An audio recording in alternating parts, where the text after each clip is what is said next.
September the 18th, 1991, a symbolic night at Anfield.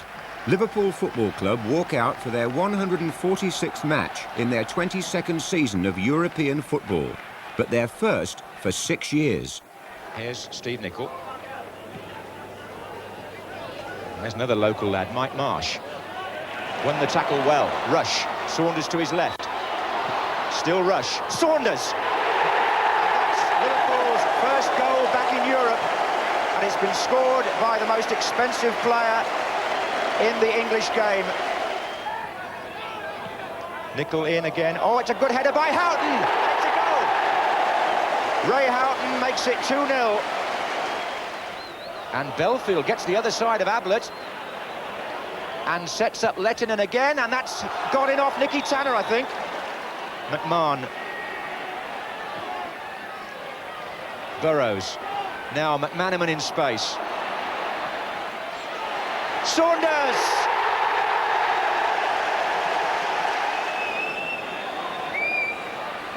McManaman. Houghton. Saunders!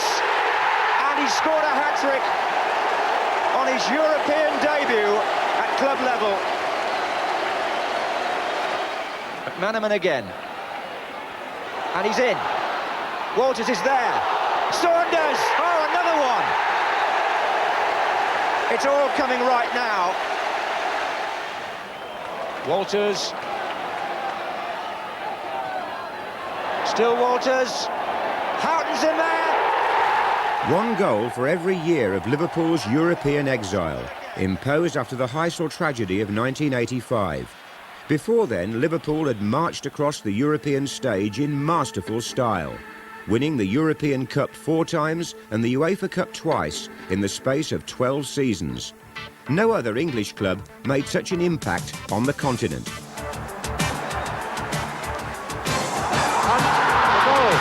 Great goal, a great goal by Hunt.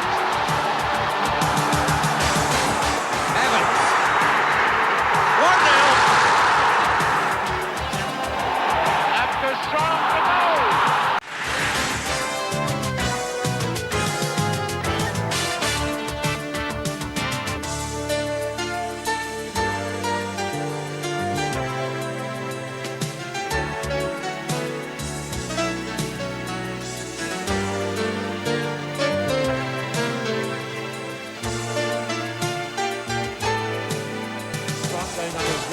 Hunt is onside. Yes. A great save as St. John has scored. And that could put Liverpool in the final. Oh, mistake by Tony, and he's put Dalglish through for Liverpool. Beautifully taken. Whelan shot diverted into the back of the net. He's there again. Ian Rush. Souness. Real chance. And it's there. Souness, who picks out the beauty. Souness. What a way to complete a hat-trick.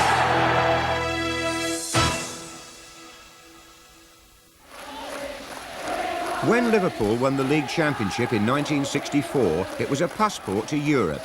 English clubs had been trying to win the European Cup since 1957. Now, Bill Shankly's team would take the Liverpool sound across new frontiers.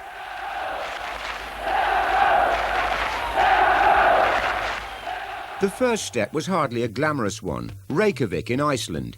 The Icelandic champions were a team of part-timers, not in the same street as the likes of Ian Callaghan, Gordon Milne and Peter Thompson. With Ian St John injured, Liverpool's first goal in Europe was scored after just 3 minutes by Gordon Wallace, who later got another. 2 more in Liverpool's 5-0 win came from the man who established himself as the club's record goal scorer, Roger Hunt.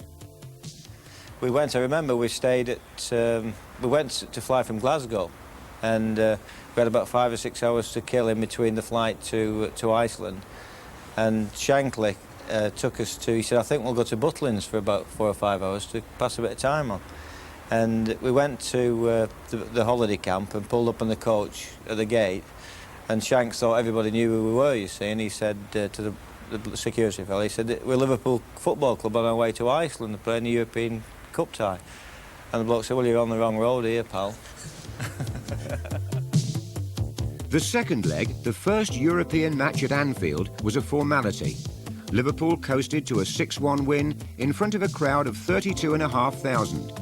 Those fans were to see countless European opponents buckle in years to come, but the amateurs from Iceland still had their moment of glory when they scored a consolation goal in front of the Kop. The old stand and Liverpool's white shorts were a testament to the times, as was the sporting manner in which they applauded their opponents off the field. It was a gentle introduction to Europe, but the real business got underway when Liverpool were drawn against Anderlecht, the Belgian champions. They beat them 3-0 at Anfield in the first leg. St John, rampant yet refined at centre-forward, opened the scoring. Just before half-time, his partner Hunt made it 2-0. And then, early in the second half, centre-half and captain Ron Yates completed an emphatic win. Alongside the skipper, 19-year-old Tommy Smith was brought in as an extra defender, wearing the number 10 shirt. With a 4-2-4 system, Shankly's team were adapting to a fresh challenge and relishing the comparison with the Continentals. For this tie, Liverpool adopted an all-red strip, which spelt danger for their European counterparts. Anderlecht failed again to crack the Liverpool defence in Brussels in the second leg, where Hunt snatched an impudent victory in the 90th minute. Liverpool's quarter-final opponents were the West German champions Cologne. The first leg ended in a 0-0 draw, a moral victory for Liverpool. The return at Anfield was initially snowed off, but when rearranged, produced no goals either. In those days, there was no penalty shootout, rather a play-off in neutral Rotterdam. Kenneth Wolstenholme was there for the BBC. Weber limping very, very badly for Cologne. And Weber's gone down. That was Weber who went down. He's on his feet again, but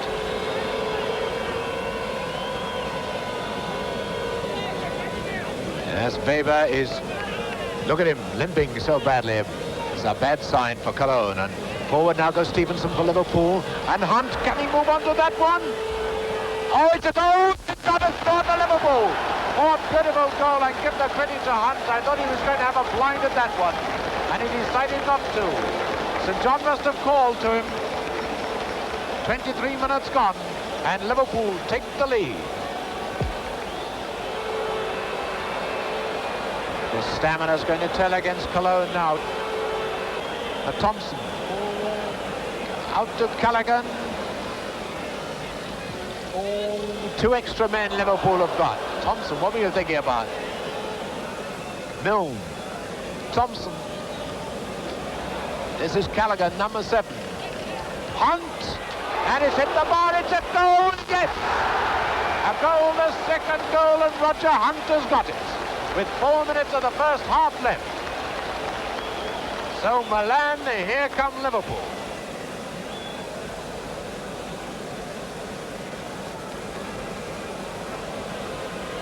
And it's a beautiful goal.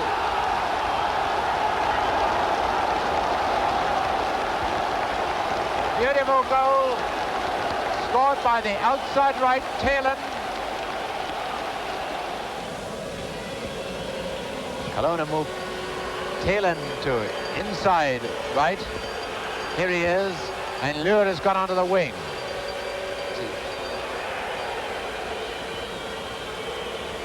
Taylor playing a fine game. Now here's Müller. He scored a beautiful goal. Oh, a crackaroo of a goal. This is Overath. There's Taylor. It's off the line, a goal. Oh, it's a goal. Lure has, no, it's no goal. It's no goal. It is no goal. It is no goal. The referee has disallowed it. German fans are streaking onto the pitch.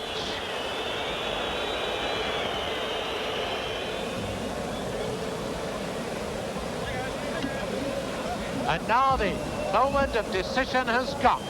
And I must admit, this is the first time in my career in television I've ever commentated on the toss of a coin.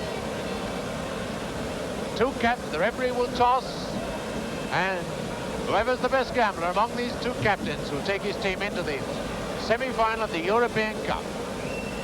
We've had teams like Gonik going out and Bologna on the toss of a coin. There's Ron Yates, number 5. I only hope he's a great gambler. Right, that's the all-important coin. Up it goes. Who's won it? Who's won it? Nobody. Oh my goodness. Right, let's have another go. Oh, this is terrible. Liverpool! Liverpool are through to the semi-final on the toss of a coin.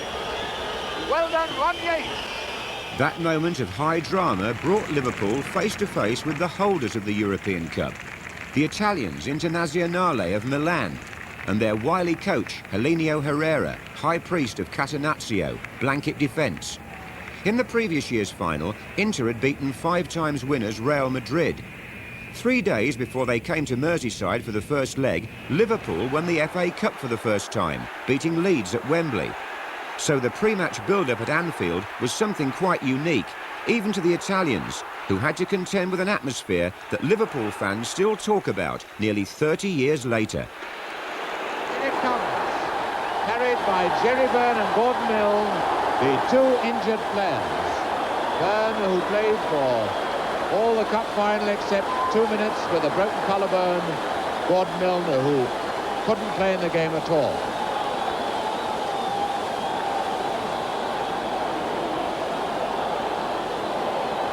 You'll think that reception's fantastic. Wait till it gets round to the Kop.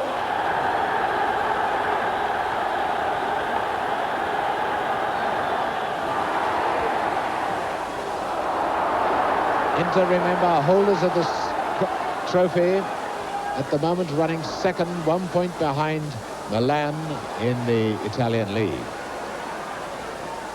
Thompson, back to Stevenson. Yes, number 10, Suarez, the general, coming back in defence.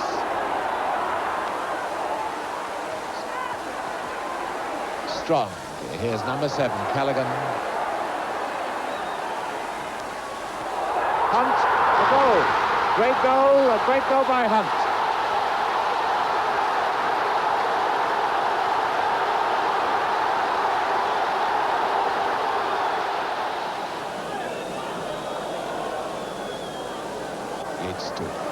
Thompson, this is Stevenson. Liverpool playing it very well so far.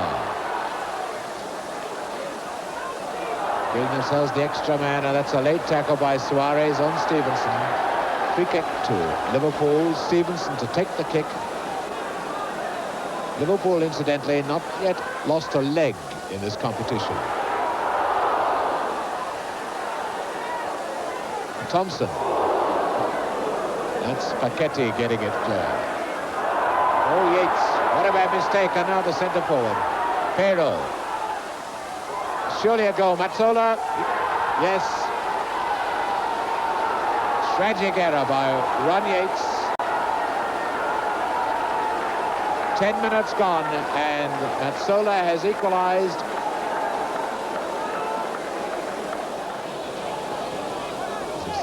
Thompson. John. That was a foul by Birdnich.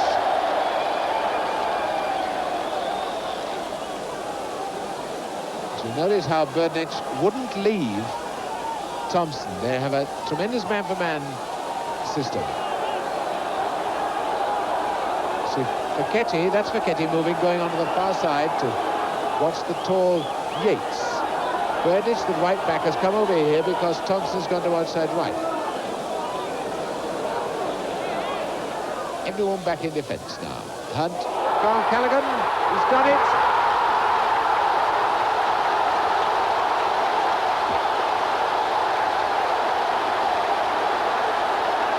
Great goal by Callaghan.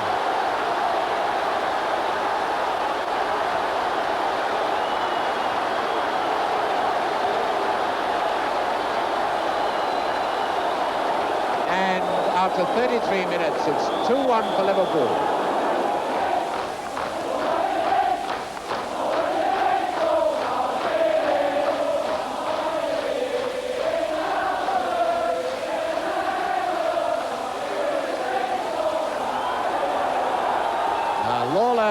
To Smith. Here's Lawler. I hit it, Lawler. He scored. A great goal. No, he's disallowed it.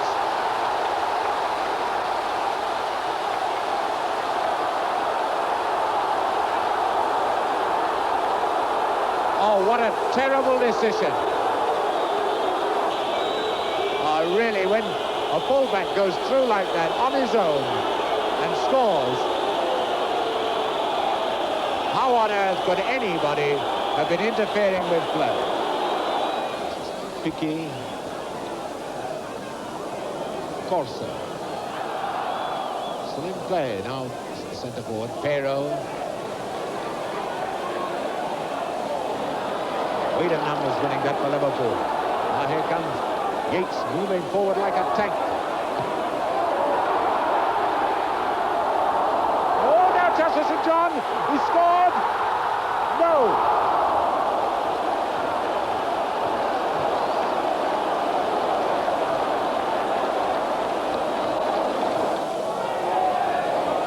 Liverpool, 10 men back in defence. An intelligent ball by Thompson. None of his men have broken clear. Now Smith, one of the first to break, is strong going on his right. Hunt is onside. Yes, a great save as St. John has scored, and that could put Liverpool in the final.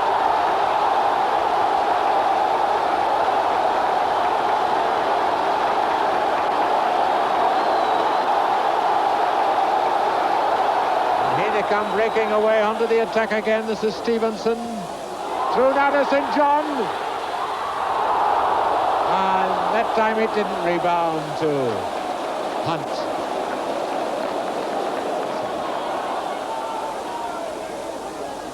Out St. John. Waiting inside. But Moran trying again to Stevenson.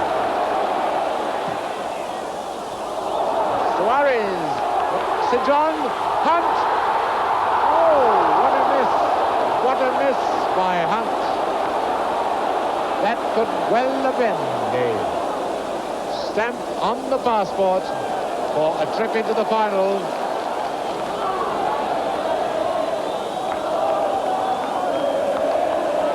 And now the crowd singing, "Go back to Italy."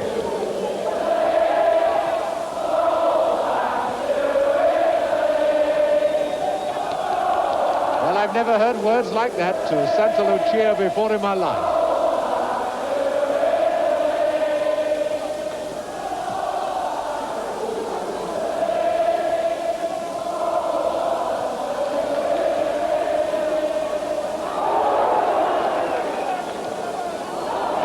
Smith finding Stevenson. Strong, a minute left for play, and a great save by Sarti.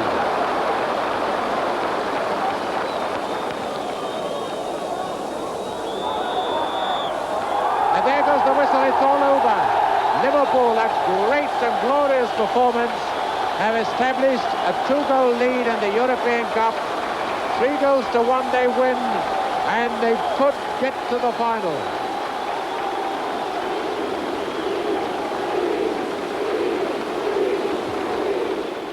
We beat Inter Milan on the Tuesday after we had won the Cup at Anfield. And the famous Herrera, he was a Brexit fix, of course. He admitted to me, he said, "We've been beaten," he said, "but never defeated. Tonight we were defeated." This is it.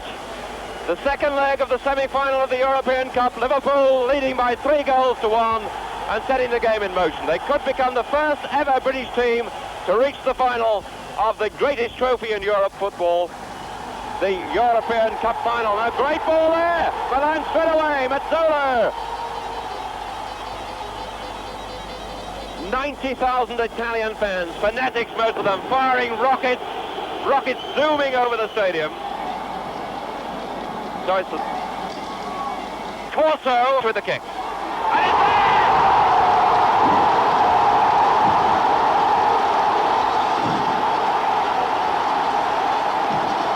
It's just like a volcano. An Italian throw. Corso once more. Mazzola onto Pero, another dangerous ball.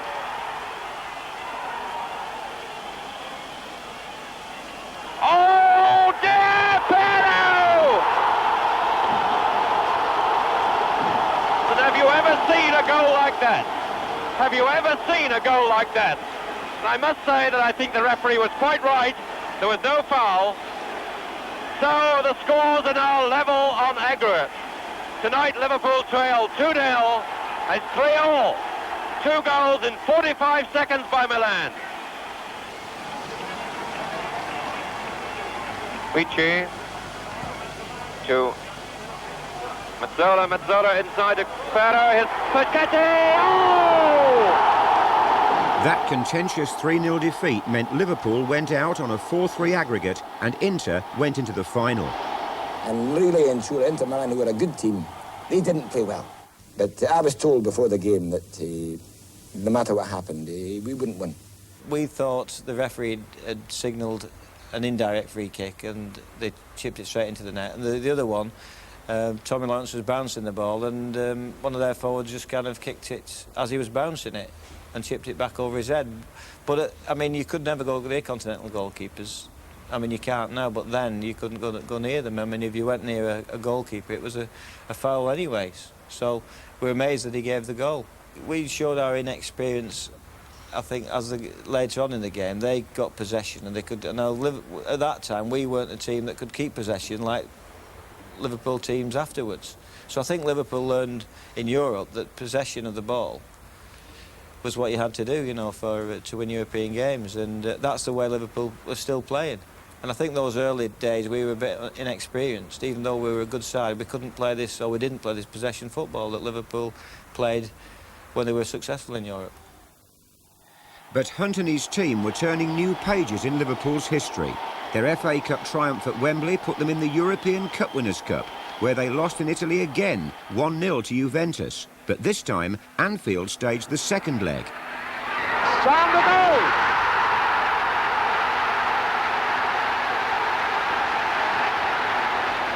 And so with 20 minutes gone, Liverpool have gone into the lead. The scorer was Lawler. Strong headed it, but Lawler was the man that put it in the nets.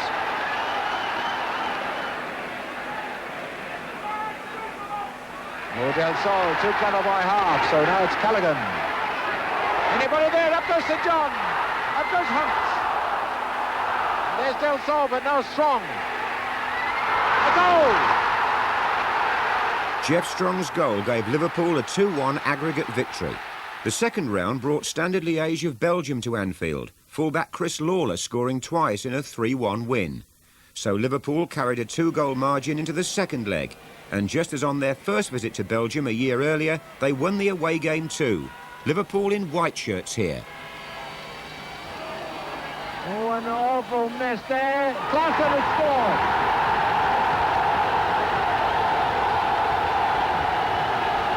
I have never seen such sights.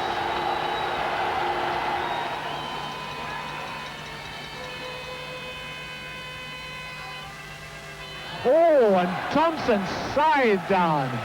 And this crowd rising to applaud the man who did it, Liège.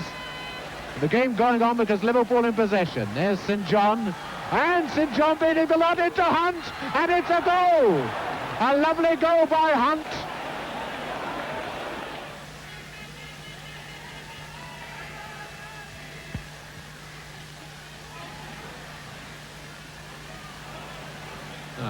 Thompson.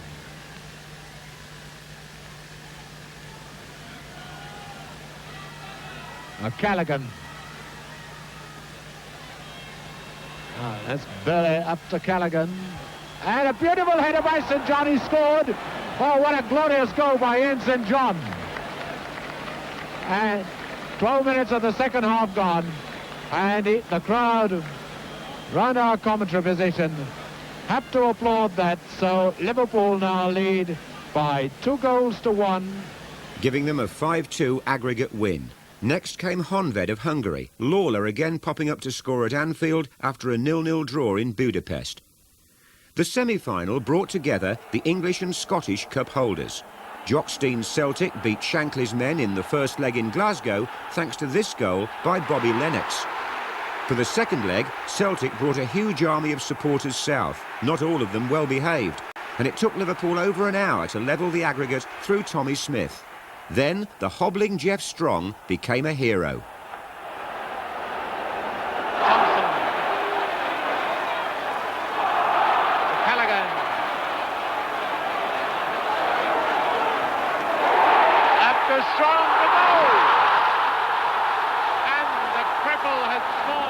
Strong was only in the side because Hunt was injured, but he put Liverpool through with that headed goal, which remains part of Anfield folklore. It earned the club their first European final. BBC One, it's 7:25.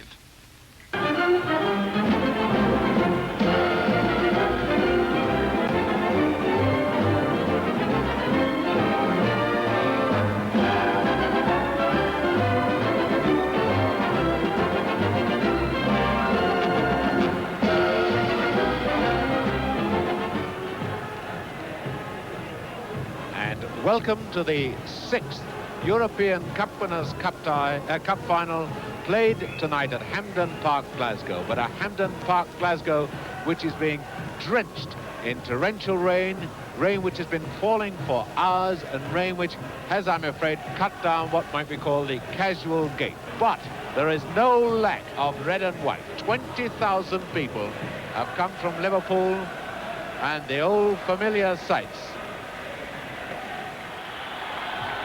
Liverpool on the left,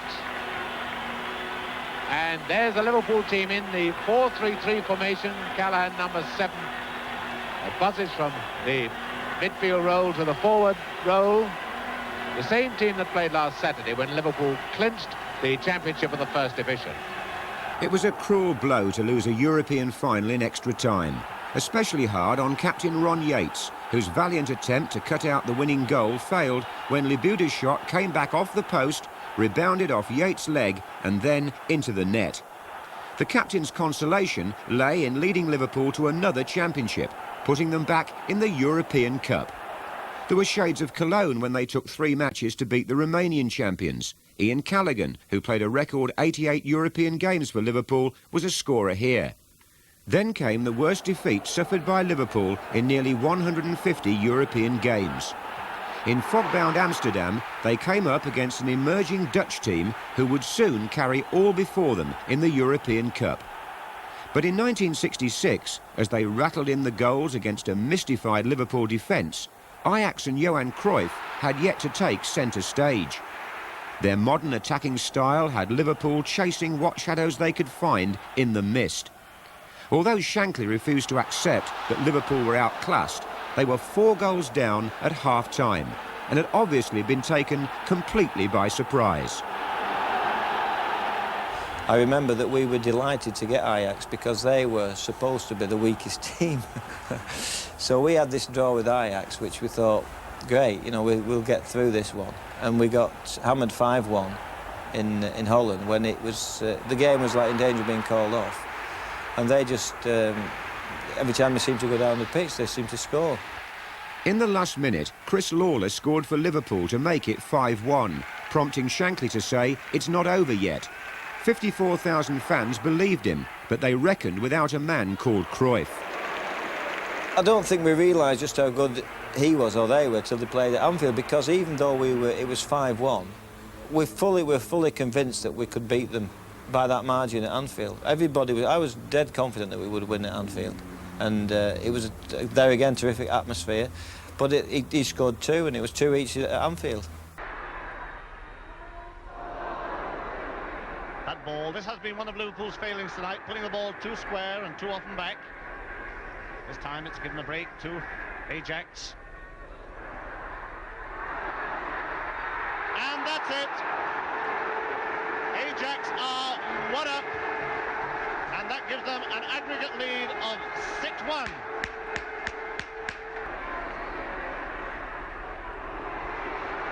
St John. It's Hunt and has scored. 10 minutes gone. Ajax 1, Liverpool 1 now. Kaiser, this lanky striding left winger.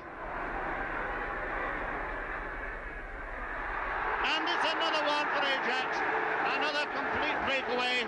Oh, that's 2-1 for Ajax. They've done it again once more. The centre forward, Krauf, in the middle, waiting for the pass from the left and touching it into the open goal. And Liverpool want a goal a minute if they're to stay in the European Champions Cup, because they're 7-2 down on aggregate.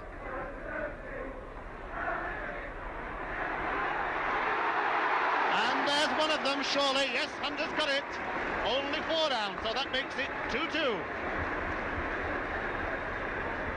It would be 10 years before Liverpool won the European Cup. For now, it was the Fairs Cup. Heatley just couldn't grow enough for that. It's Callaghan. Awkward one again. It's a good goal. Scored by Ron Yates.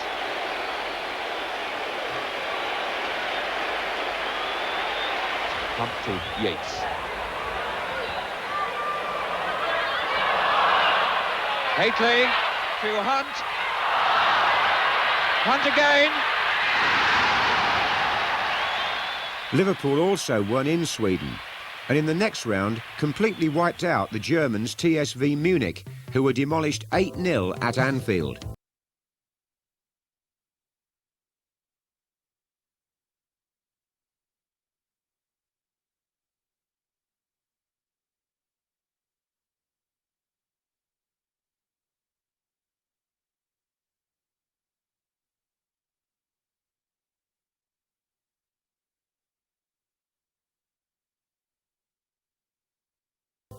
But as winter set in, a shock awaited Liverpool.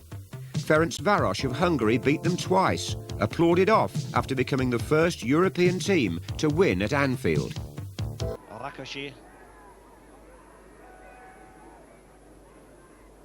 Juhas. Good move. Branikovic. And he scored. Branikovic has scored. 18 minutes, and the young 18-year-old centre-forward worked his way through. So Ferencváros have got the first goal now, and they lead on aggregate by 2-0. In the following season's Fairs Cup, Bilbao put Liverpool out in the first round. Goals by Lawler and Emlyn Hughes squared the aggregate, but this time Liverpool lost the toss. In 1969-70, Dundalk goalkeeper Maurice Swan was beaten 14 times by Liverpool, who then found themselves 3-0 down on aggregate to Vitória Setúbal.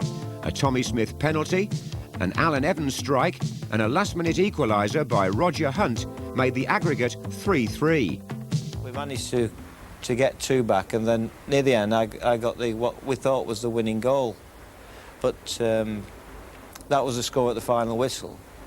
And everyone was waiting for extra time or hanging around not knowing what to do. And in fact, they'd won on away goals. But we were unaware of the situation, and the crowd were unaware. So there had to be an announcement before the crowd would leave. But we thought they would play extra time or before they actually, the away goals came into operation. But there was no extra time. So we beat them 3-2, but lost the tie. It was Hunt's last European game. The following year, Bobby Graham's goal brought revenge against Ferencváros. Then, left-back Alec Lindsay, his raiding partner Lawler, and Liverpool's ebullient number 6, Emlyn Hughes, all scored against Dinamo Bucharest. But Liverpool finally broke through with a goal set up by Brian Hall, one of the outstanding players of the match. It was netted by substitute Alec Lindsay.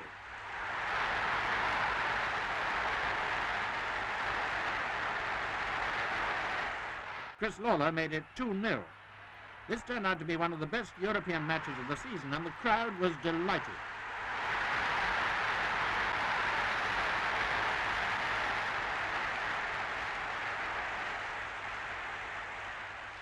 Soon afterwards, Emlyn Hughes wrapped it up with a 3rd goal.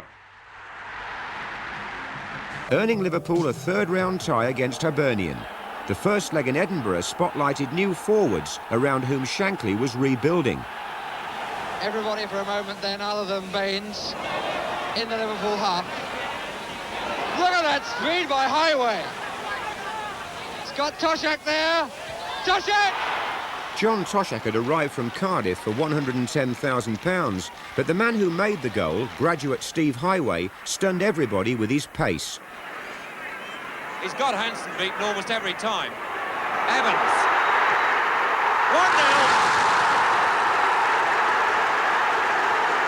1-0. And this West German defence under constant pressure. Lawler, Evans!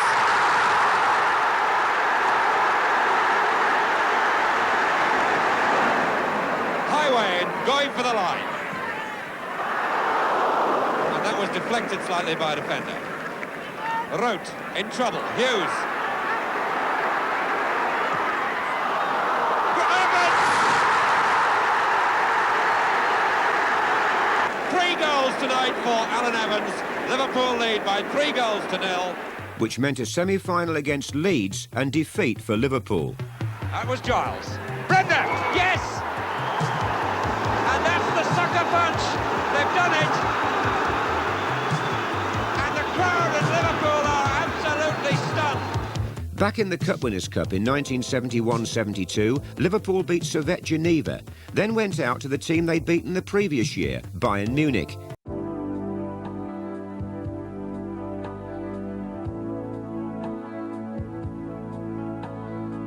But success was coming closer.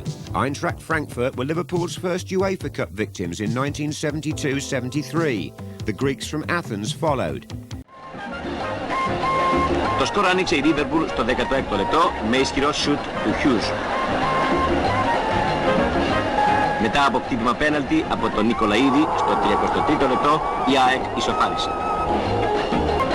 Η Liverpool επήρε εκ νέου την πρωτοπορία στο σκορ 2 λεπτά πρώτης δείξης του πρώτου ημιχρόνου και πάλι με ισχυρό σουτ του Hughes. Στο 26ο λεπτό οι Άγγλοι με τον Μπέρσμα σημείωσαν το τρίτο τέρμα τους με το οποίο και έκλεισε το σκορ του αγώνος. Then two East German teams succumbed to Shankly's new-look side. First, Dynamo Berlin, 0-0 in East Germany, 3-1 to Liverpool at Anfield. Hit Callaghan, picked up by Highway, and he's away from Stump's tackle, and now he's got a clear run on goal. It's still there to be had, and it's taken.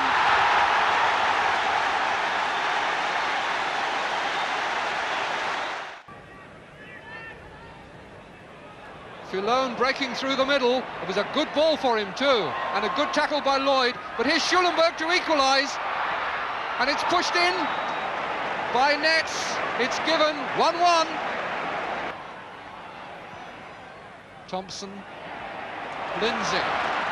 Liverpool throwing everyone forward. Come to Highway, and the goalkeeper went the wrong way.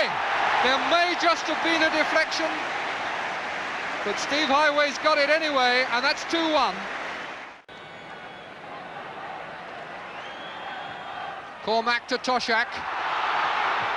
Number 3. Then Dynamo Dresden, with Kevin Keegan scoring his second European goal. In the semi-final, it was Liverpool versus Spurs. Lindsay scored at Anfield, and Liverpool won eventually on away goals.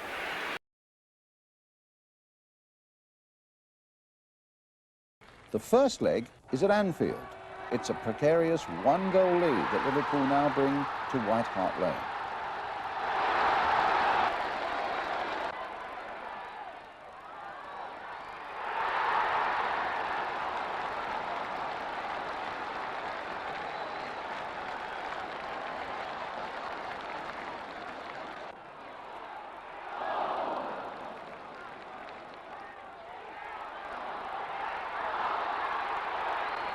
So Spurs are out, Liverpool go through, and Liverpool go on to beat Borussia Mönchengladbach in the final.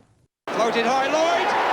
3-0. A supreme save by Clements. That penalty save by Ray Clements became doubly important when the second leg took place in Germany. Liverpool's lead was made to look fragile by a Borussia Mönchengladbach side inspired by Gunter Netzer, their captain, and the West German international who had orchestrated his country's European Championship victory a year earlier. Before half-time, Heinkes scored again. That made the aggregate 3-2. But Shankly gave a typically defiant half-time team talk and Liverpool controlled the second half as the Germans tired. The Reds had their hands on their first European trophy. The celebrations which followed marked the start of an unprecedented period of success for Liverpool. That same season, Shankly's team also lifted the First Division Championship for the first time in 7 years. That put them back in the European Cup. A goal by Brian Hall spared Liverpool's blushes against Jeunesse Desch of Luxembourg, but it was Red Star Belgrade who taught Liverpool a football lesson. The tactics of Miljan Miljanic and the thrust of Dragan Djajic proved decisive home and away. In the first leg in Belgrade, Liverpool in white shirts went 2 goals down to 2 deadly pieces of finishing. From Jankovic in the first half, and then in the second half from Bogacevic, who beat the offside trap to score with an unstoppable volley. Late in the game, the remarkable Lawler, scorer of 11 European goals for Liverpool from fullback, gave them hope. But although he scored again at Anfield, the second leg also ended 2-1 to Red Star. Lloyd. Jankovic on for Lazarevic. Beautiful goal! That's done it. Callaghan to Thompson. Toshak. Lawler. Yes! The old maestro yet again. Half a minute now. Something to be added on, but not a great deal. Oh, yes! What a tremendous shot from Jankovic! The summer of 1974 marked the retirement of Bill Shankly, the man whose inspiration moulded Liverpool's European presence. Bob Paisley, as successor, added tactical wisdom which would win the European Cup. But first, he approached the Cup Winners' Cup, and on Paisley's European debut as manager, Liverpool produced their record score, 11 goals against the bewildered Strømsgodset Drammen. Ironically, Liverpool managed only 1 more in Norway, but that came from the last player Shankly signed and the first one Paisley really influenced, Ray Kennedy, who he converted into a midfield player. But Liverpool was still susceptible to the continental counter-attack. Brian Hall.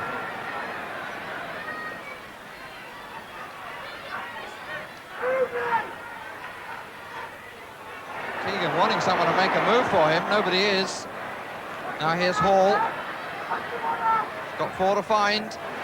Kennedy! Keegan!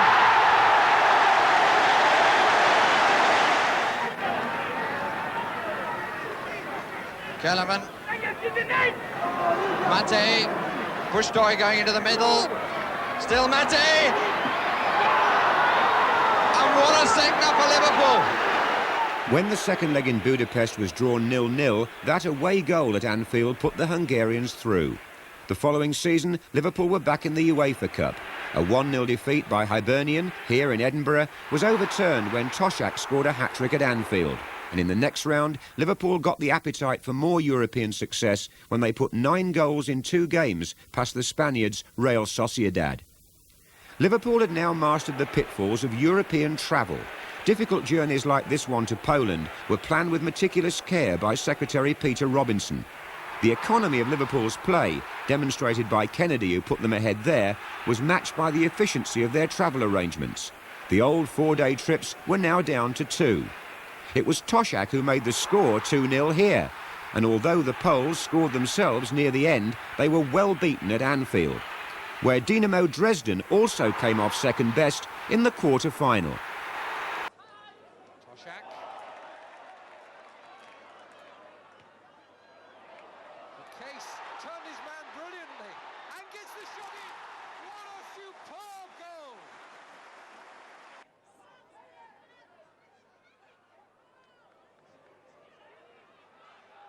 Still Kevin Keegan, and setting up Case, and Case again! Here's Hall. Smith. Hall takes the return and hits the shot, and Case is in for his hat-trick!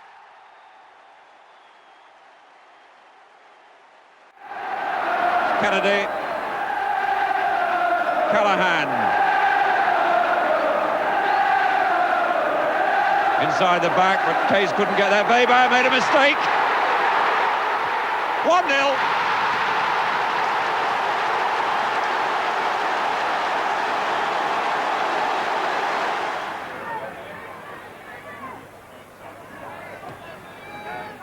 Callahan. Thompson. Smith. Through to Keegan. 2-0. And Toshak threatened then, but I think one of the East Germans touched the ball to Keegan.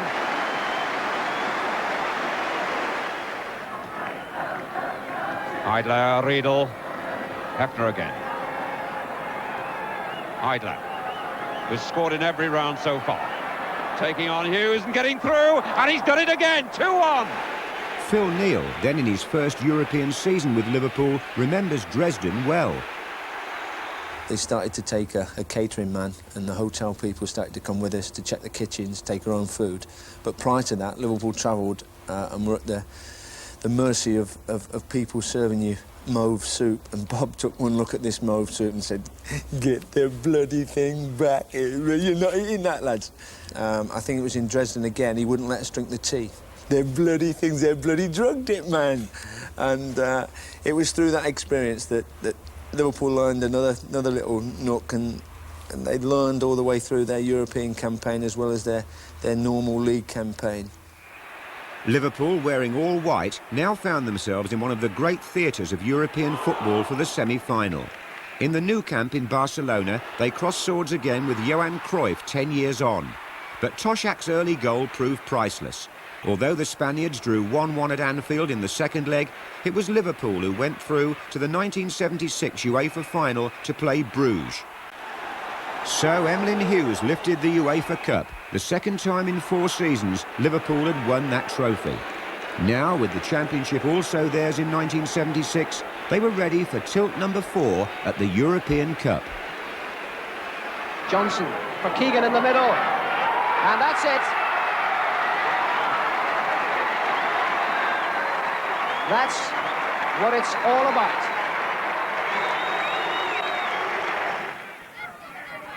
Facing strain. Highway. Oh, powerful shot. McDonald in trouble, and that's a simple goal for David Johnson. Keegan.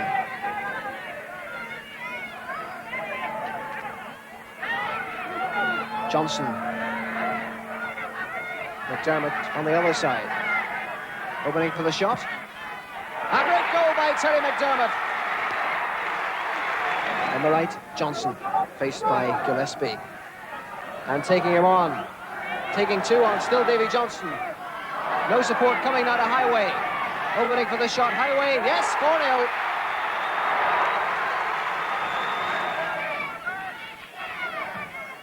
Aimed at McDermott. Good running. Well saved, Jeff Gorman. Well, Jeff Gorman, number 3, doing the goalkeeper's job with his head, and Davy Johnson simply can't believe it. Another dangerous ball, and that's in the net. David Johnson once again. 5-0 to Liverpool in Ireland. Now it was off to Turkey to play their champions Trabzonspor. This proved a difficult trip, and it was not made easier by a dubious refereeing decision. With the score 0-0, Emlyn Hughes appeared to play the ball cleanly, but turned round to see the referee pointing to the penalty spot. Liverpool's protests were waved away, and Camille beat Clements from the spot. However, Turkish delight was swallowed at Anfield, where a 3-0 win for Liverpool put Paisley's team into the quarter-finals.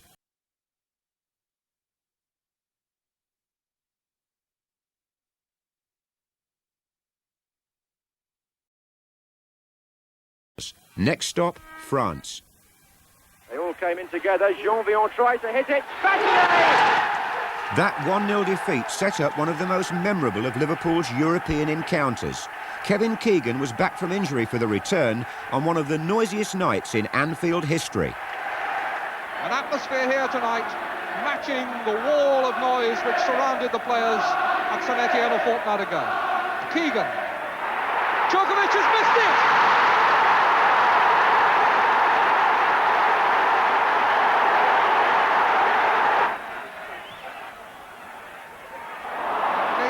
Right away, Rushdown, brilliant save! Carries all through the challenge from Neil. This could be dangerous. 4 men forward supporting him. This is Rushdown, he's got a chance with his right foot. Brilliant save by Clemens. Jean-Vion to Senegal. Bartonai. Bartonai shot swerved and goes in! Callaghan, Neil, and Toshek going after it. Kennedy, too soon!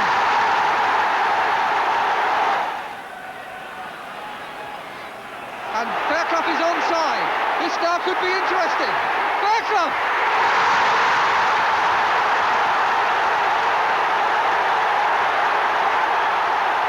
Super sub! Strikes again! David Fairclough will always be remembered for that goal. The Liverpool class of '77 always revered for that victory. It put Paisley's team into the semi-finals of the Champions Cup for the second time. Unlike 1965, when Inter intervened, the opposition this time offered token resistance. Risi, Scheivele, useful run, and the referee has pointed to the spot. There was a moment's hesitation, a penalty given against Tommy Smith for the tackle on Scheivele. He'd got past 2, it was a good run. Smith coming to meet him now. But it looked an attempt to make the ball. The player jumped, the referee hesitated and said penalty.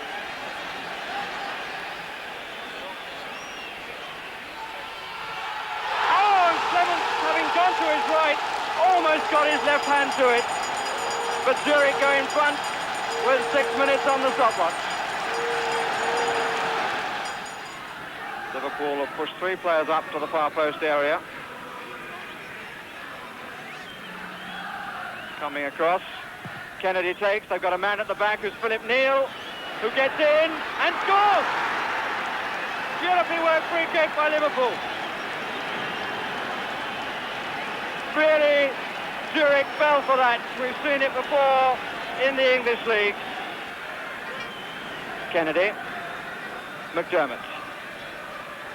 Highway, still in Highway, and 2-1 to Liverpool. If ever a man deserved a goal, it's Steve Highway. He's had a good match, and he's indeed having a good season, and that's his 10th goal in European competition. Case. Could be exposed here, here's Highway. They pushed so many men forward, Zurich. They could be made to pay for it, and that's a penalty, has to be. Hare bringing down Highway from behind, definitely inside the box, definitely a penalty, and the referee has no doubt. Well, we've seen enough of Philip Neal recently taking penalties. Tends to hit them to his right, tends not to vary the pattern. Well, he did that time, but the goalkeeper looked as though he'd done a bit of homework, and he started to move to his left. Neal putting it the other side and giving Liverpool an unassailable lead and a place surely barring some major accident in the Rome final. Where Neal's unerring accuracy would be relevant again.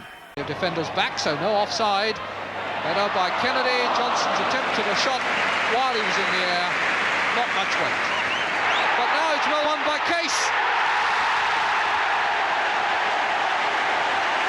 So that's 1-0, and that's 4-1 on aggregate, and Liverpool firmly on their way to Rome. The ball thrown out here by Grob, and in comes Case to win the ball, and from here on, all it needs is a cool head and a sure left foot, and Jimmy Case had both. Kennedy has left it for Case.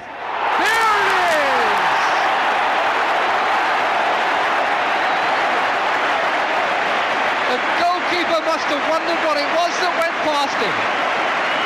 Just look at this for a shot. You'll do well to see it in slow motion.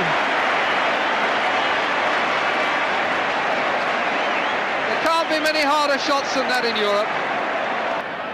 Kennedy. And here's Waddle going in, and that was awkward for the goalkeeper, and it's off the bar, and Keegan! 3-0. Kevin Keegan mopping up after Waddle had done the work.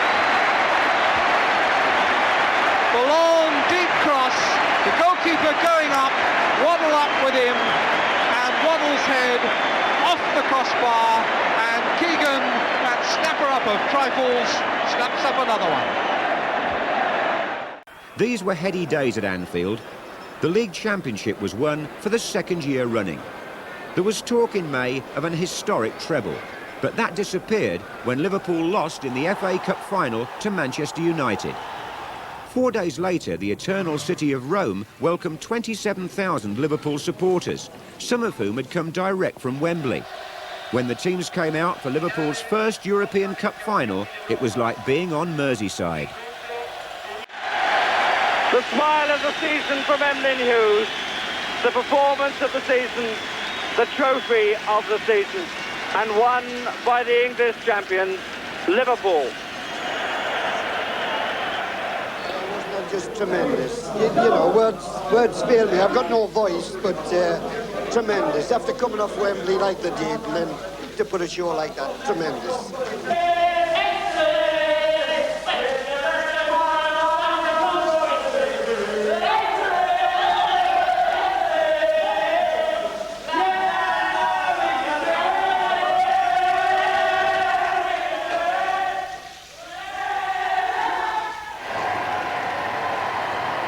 The scenes on the team's joyous return to Merseyside were equally euphoric. For many at the club, it was the fulfilment of 13 years' effort, and the realisation of their ambition to become Europe's finest won royal approval. It was a time of deep satisfaction for Bob Paisley. It was the first time the club had ever won it, and the Dad was honoured to be manager of it, and you know, and everything went so well.